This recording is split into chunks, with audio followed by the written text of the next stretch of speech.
Hi friends, ഇന്ന് നമുക്ക് ചീമച്ചക്ക കൊണ്ട് ഇറച്ചിക്കറി പോലെ കറി വെക്കാം. അതിന് ഞാൻ ഒരു ചീമച്ചക്ക എടുത്ത് കഴുകി വൃത്തിയാക്കി ചെറുതായിട്ട് അരിഞ്ഞിട്ടുണ്ട്. ഇനി നമുക്കൊരു പാൻ അടുപ്പത്ത് വെച്ചു, കുറച്ച് കടുകിട്ടു. നമ്മുടെ കടുക് ഇവിടെ പൊട്ടി വരുമ്പോൾ നമുക്ക് 2-3 വറ്റൽമുളക് കണ്ടിക്കിടാം. അതിനകത്തിലേക്ക് നമുക്ക് കുറച്ച് തേങ്ങാക്കൊത്തിട്ട് കൊടുക്കാം. ഈ തേങ്ങാക്കൊത്ത് നല്ലതുപോലെ ഒന്ന് ചുമന്ന് വരണം. ഈ ഒരു പരിവാകുമ്പോഴത്തേക്കിന് ഞാൻ ഒരു സവാള അരിഞ്ഞ് വെച്ചതാണ്. അതിലേക്ക് കൊടുത്ത് നല്ലതുപോലെ വഴറ്റിയെടുക്കാം. നമുക്കിതിനകത്തിലേക്ക് കുറച്ച് ഉപ്പിട്ട് കൊടുക്കാം.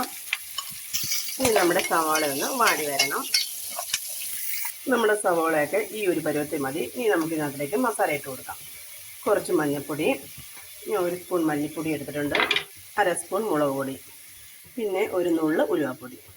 പിന്നെ ഇതിൻ്റെ പച്ചമണം ഒന്ന് മാറുന്ന വരെ നമുക്കൊന്ന് ചൂടാക്കി കൊടുക്കാം. ഇനി നമുക്കിതിനകത്തിലേക്ക് ഒരു തക്കാളി ചെറുതായിട്ട് അരിഞ്ഞിട്ട് കൊടുക്കാം. അതും കൂടെ ഒന്ന് വാടി വരണം. ഇനി നമുക്കിതിനകത്തിലേക്ക് നമ്മുടെ ചീമച്ചക്ക ഇട്ട് കൊടുക്കാം. ഇത് നല്ലതുപോലെ ഒന്ന് യോജിപ്പിച്ചെടുക്കാം. ഇത് വേവാൻ ഞാനൊരു 1.5 ഗ്ലാസ് വെള്ളം വെക്കുന്നുള്ളൂ. ഇത് നല്ലതുപോലെ വിളഞ്ഞ ചക്ക ആയതുകൊണ്ടാണ് നമുക്ക് കുറച്ച് വെള്ളം മതി. ഇനി ഇതൊന്ന് അടച്ചു വെച്ച് വേവിക്കാം. ഇവിടെ ചെറുതായിട്ട് വറ്റിയിട്ടുണ്ട്. ഇനി നമുക്കിതിനകത്തിലേക്ക് ചേർക്കാൻ പോകുന്നതാണ്. ഈ ഇല ആരെങ്കിലും കണ്ടിട്ടുണ്ടോ? ഈ ഇലയുടെ പേര് സർവ്വസുഗന്ധി എന്നാണ്. ഞാൻ ഈ 2 ഇലയാണ് ഇടുന്നത്. ഞാൻ വേറെ ഗരം മസാല അങ്ങനെയുള്ള ഒന്നും ഇടുന്നില്ല. ഈ ഇല ഒന്ന് രണ്ടായിട്ടൊന്ന് മുറിച്ച്, എല്ലാവർക്കും അറിയാമല്ലോ സർവ്വസുഗന്ധി. അപ്പോൾ ആ ഇലയിട്ട് ഒന്നും കൂടെ നമുക്കൊന്ന് ആവിയേറ്റിയെടുക്കാം.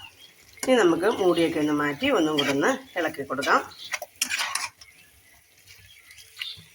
ഇളക്കുമ്പോൾ തന്നെ നല്ല മണമാണ് ഈ സർവ്വസുഗന്ധിയുടെ ഇലയ്ക്ക്. നല്ല ടേസ്റ്റാണ് നമുക്ക് കറികൾക്കൊക്കെ കേട്ടോ. ഇഷ്ടമായ ലൈക്ക് ചെയ്യുക, സബ്സ്ക്രൈബ് ചെയ്യുക, ഷെയർ ചെയ്യുക. എല്ലാവരും ഇത് ട്രൈ ചെയ്യണേ.